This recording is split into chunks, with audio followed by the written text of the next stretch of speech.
Hi, everybody. Hope everyone's doing well today. Happy weekend. It's a lovely, snowy, rather sunny day here in Munich.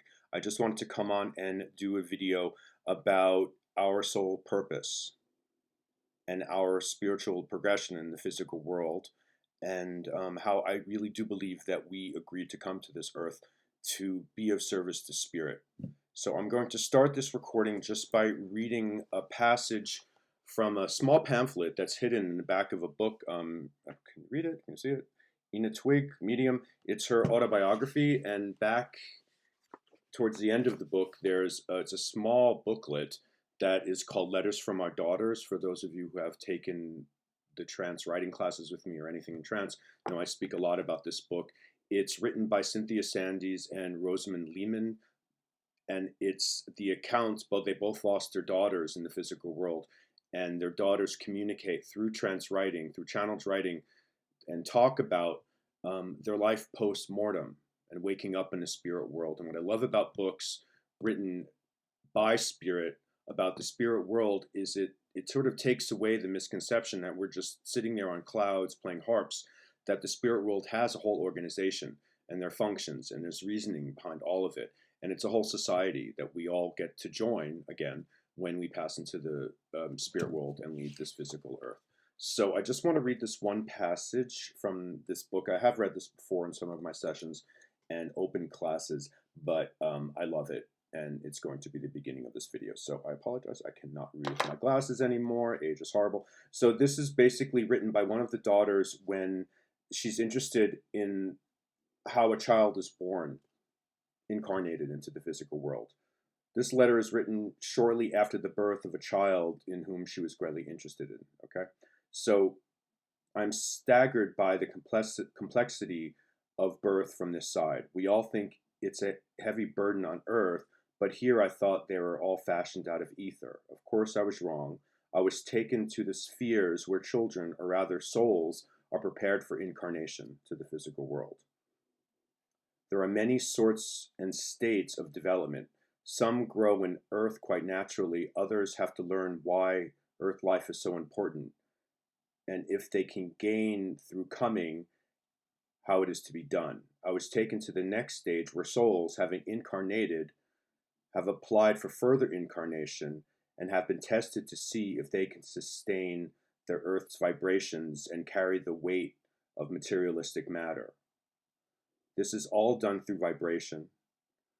I saw many, many lovely spirits tested and found unfit for earth and were told to look elsewhere. I asked where, and they said on another planet, not quite as tense as Earth. So much is learnt on Earth in a short period of time, and that is why it is so sought after. Then I looked at the souls who were accepted. They were the far tougher type, less ethereal, and with good balance. That is the first necessity, so my guide told me. Earth is the teacher of balance. If you go without any balance, you are lost there. And many of these soft, etheric beings just haven't any equilibrium. So I just like this passage because, we all have challenges in life, and we all at one point find ourselves in situations saying, I can't deal with anymore. Why is all this happening to me? All these problems, all these challenges. And when I feel that way, because I'm not going to lie, at the moment, life is very challenging. I always refer back to this statement, this paragraph in this book, because it helps me. I was tested, and I passed the quality test of the spirit world and God to be allowed to come here, to learn, to love, to spiritually progress.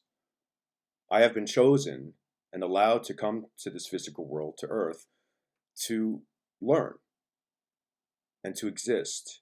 And I do believe that, and I've been told by my guide as well, that a lot of us who come to Earth, to this physical world, and learn in this really quick, hard manner, in a very short period of time, in reference to the spirit world, that we are the future teachers in spirit. We will help these softer spirit who haven't incarnated to the physical world. When we get to the spirit world, We are teachers, and we will teach them what we have learned in this physical realm. This just helps me. It helps me sort of gain the strength and gain the confidence and the courage to just go on when I come across challenges or problems, which we all have. I've been tested and I can get through it. God has chosen me, so I will persevere. I will succeed, and I like this. So when I think about this, I also think about that in a way, I've chosen to come to this physical world. I've worked all this out before I was born to come here. And I'm assuming and I'm hoping that the soul's purpose is in the seat of my soul to be of service to the spirit world and to God, and to help people that come to me that I have the honor of working with, to help them find their soul purpose and help them find their own spirit within themselves. Because we're all spirit. We're all spirit having this physical existence for this short period of time. And one other thing I'm going to read from Gordon Higginson, one of the greatest mediums of all time, president of the Spiritualist National Union and head of Arthur Findlay College in the UK. He basically said, before you can touch the spirit, you must find it within yourself. And the spirit can never touch you, bring love and peace within your being, from your being, until you have found it in yourself. So I find a lot of times I'm moving inside, bringing my awareness to my spirit, honoring my own spirit, loving my own spirit, listening to my own spirit. But because before you can really touch the spirit world, you have to acknowledge that you are spirit as well. So in effect, mediumship and communicating with the spirit world, your guides, God, whatever, it's a rather simple thing because it's just spirit to spirit communication. Mediumship is simple, but it's very difficult because we have to go past the conscious mind, above the conscious mind, below the conscious mind, I'm not sure, but we have to learn to quiet the conscious mind. What's the issue with that? We as humans are bred to be ultra alert, on high alert all the time, because it's in our genes, in our DNA, to always be on the lookout for that saber-toothed tiger that's going to attack us, for danger. That's flight or flight. So to move into this passive state where you can get quiet and just be and go within and listen to your own spirit, it's completely the opposite of how we're bred in the on the physical level anyway. So once you can learn to just be quiet, and how do you learn to be quiet? You meditate, you sit in the quiet, you move within, and you just feel and you become aware of your own essence. And you just sit in the stillness, and you are as still as much as possible, and you just listen. Listen to your own spirit. Listen to what your spirit is telling you. Go where your spirit is guiding you to go. Your spirit will always guide you. And the more you start to listen to your own spirit and understand how your spirit is communicating with you, the easier it becomes to communicate with the spirit world and to allow the spirit world to communicate through you, to allow them to work through you, to become a channel for their evidence of so-called death, for their wisdom, for their knowledge, for their counsel. It's a spirit-to-spirit communication that's going on. So just honor your own spirit, build your own light, build your own power, power up, get in your power with love and honor for your own spirit, and everything else will follow very nicely. This I know. Now, the spiritual journey is not an easy one. I know a lot of you that I work with, oh, I did so well a week ago, and now I can't connect, I can't link, I can't meditate. What's going on? It's a process. You will take one step forward, and then you'll take a step back. That's okay. There's a reason for it. Another quote I'm going to read. I think I can do this with my glasses on because the type's a little bigger. It's from Silver Birch, who was the spirit guide of Maurice Barbanel. Spiritual progression must be slow. It cannot be instantaneously done because there are no shortcuts to it. Every step forward has to be consolidated before any advance can be made. Each successive step reveals another still to be trod. Rest content on the foundation of what has been revealed to you. when questions arise, as they must, and when doubts come, as they do, and when difficulties raise their troublesome heads, be patient. Know that the power of spirit is stronger than matter. There is no obstacle, difficulty, or handicap that the power of spirit cannot overcome if you provide the right intentions. So, if you feel your mediumship has stalled, if you feel that your relationship with the spirit world has waned a bit, just try to get back into the power.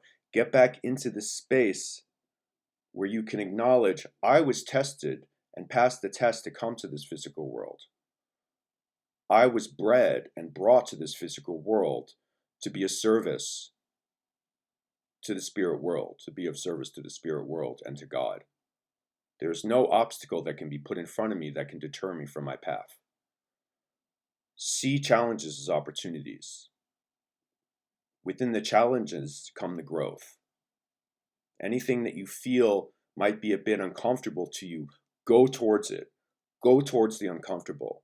Within the uncomfortable, growth occurs. It can't be easy. It's supposed to be difficult. The further you go, the easier it becomes. And the easier it becomes, the more confident you become. It's within the confidence that your mediumship improves. Your confidence in yourself, and your confidence in the spirit world. So give spirit world and God and yourself the gift of your confidence and your trust. Just go towards your power. Go towards your power and stay in your power, and everything will unfold very nicely for you. So go back to what I read in the beginning of this video. When things become difficult or challenging, or you feel you can't go on anymore, and know that you have passed the test of God. You have passed the test, this rather difficult test from what we read, to come to this physical world. I do believe that we are the envy of a lot of spirit who can't come to this physical world because it's a quick, successful, and important lesson that we have to go through to be here.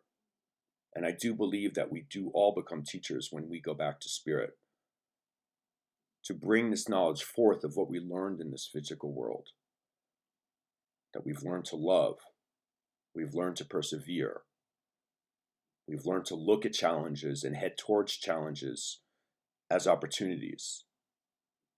There's nothing that you cannot overcome if you just go closer to your own spirit and in turn go closer to the spirit world. They are there to help you. The spirit world are our best teachers. Spirit world and God do not make mistakes. There are no coincidences in the spirit world, So just go forward with love, with confidence, and know that you have passed the test of God and the spirit world. And be courageous, be bold. Thank you very much, and God bless you.